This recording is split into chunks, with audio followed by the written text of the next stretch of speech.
What I admire in him is the confidence in which he recognizes what common sense, sanity requires, and is able to present that in easy form, and to do so in a way that shows that common sense is actually significant.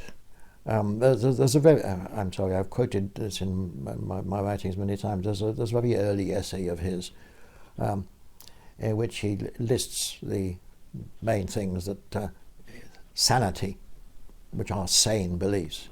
Every sane person, he says, believes that there is a world,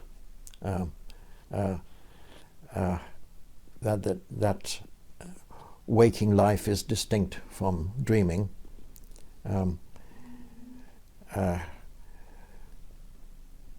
that its waking world matters. If you are told that you discover that somebody is being murdered downstairs, you don't regard this as something utterly unimportant and trivial. What you may do about it is a matter of your own courage and your own competence, of course, but it's something that matters. And every sane person, he says, believes that there is a continuing self,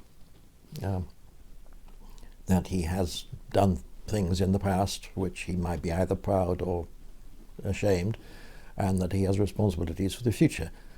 And as he says, this is what sanity involves. If people are not people who turn out not to believe this are normally, unless they're philosophers, regarded as very peculiar indeed. But as he says, these doctrines of sanity are disputed by philosophers, which they are. Maybe we're dreaming. Maybe things don't really matter. Maybe I have no continued existence in past or future. I don't mean after death. I mean just ordinarily, that there is no continuing self. As he says, these things are disputed, but nonetheless they are regarded normally as the things that we have to hang on to, because that's the only way that we can live sanely. Now, he's quite dogmatic about this, and he's unlike more abstract philosophers, that he doesn't then go off into a discussion to prove these doctrines or to prove that those who dispute them are wrong. He simply lays them out as the necessary elements of a sane human life. That there is a real world. That things what happens in that real world should matter to us, and that we have an ongoing life full of responsibilities, and that disputing this would lead to very unpleasant places. Denying these doctrines would lead to very unpleasant places. Now he is able to draw attention to things that are real, and we know they're real, and then we forget them. The mere reality of the sun or trees is something that we somehow oddly forget. We treat it as background, but having it drawn to our attention that there is a very bright star in our sky that we can't look at directly, having it drawn to our attention that trees have lives of their own, that other people really exist, can be a shock to the system. Call it a revelation.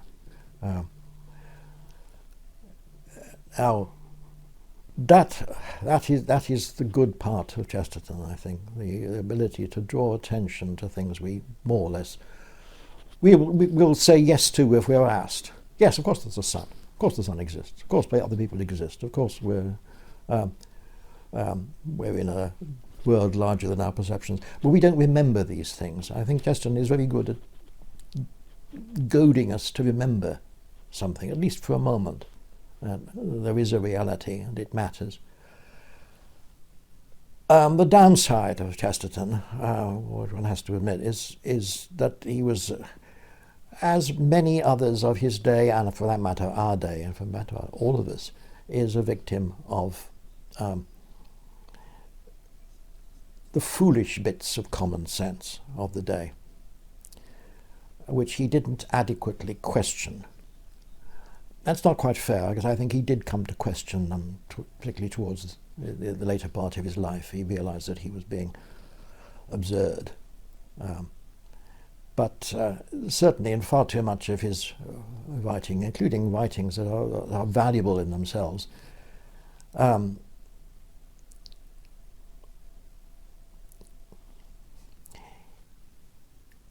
he has racial prejudices. And this is the most alarming part of it. And they're directed especially against Africans and against Jews. Now he is half aware of this from very early on, that these are prejudices and that they are slightly suspect. On the Jewish side, he is a matter of nowadays it's unfortunate if somebody says I have Jewish friends.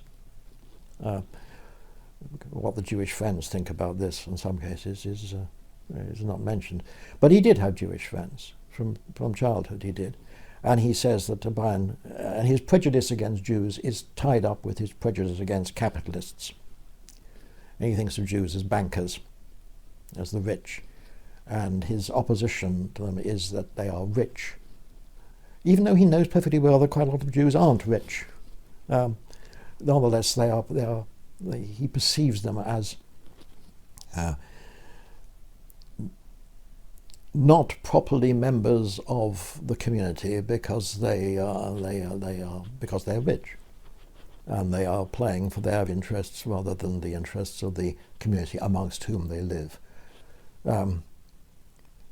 Now, this means that far too many of his stories have villainous Jews in them,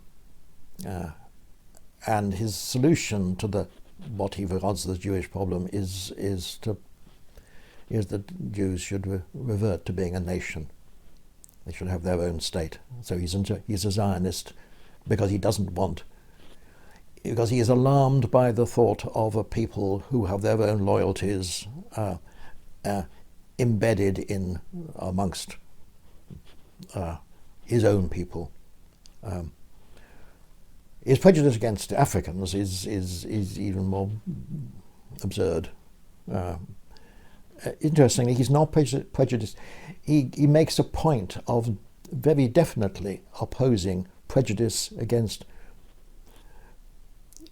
Southern Europeans, which of course existed quite strongly as he was writing. So he's all in favour of browns, but thinks of blacks as savages. And it's really only until a late visit to Rome, where he is introduced to various black priests, that he begins to realise that he is talking absolute nonsense and repents of this. So as a prophet of common sense, he's both admirable, because he draws attention to things that we know but don't fully appreciate, and unfortunate, because he treats as correct items of common sense which he really should not have done. As I said, he is not unusual in this. People who write who now think poorly of Chesterton for the reasons I've given, and think poorly of some others who have the same prejudices or have political views they don't like, tend to forget that some of their own heroes had exactly the same views.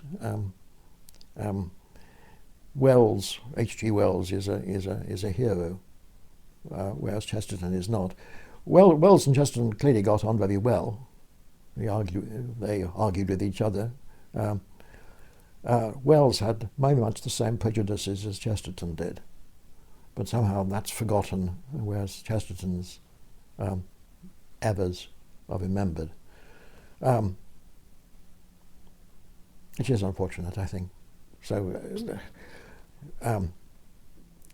I do admire Chesterton. I think he got a lot of things right, and he got a lot of things wrong as well, as do we all.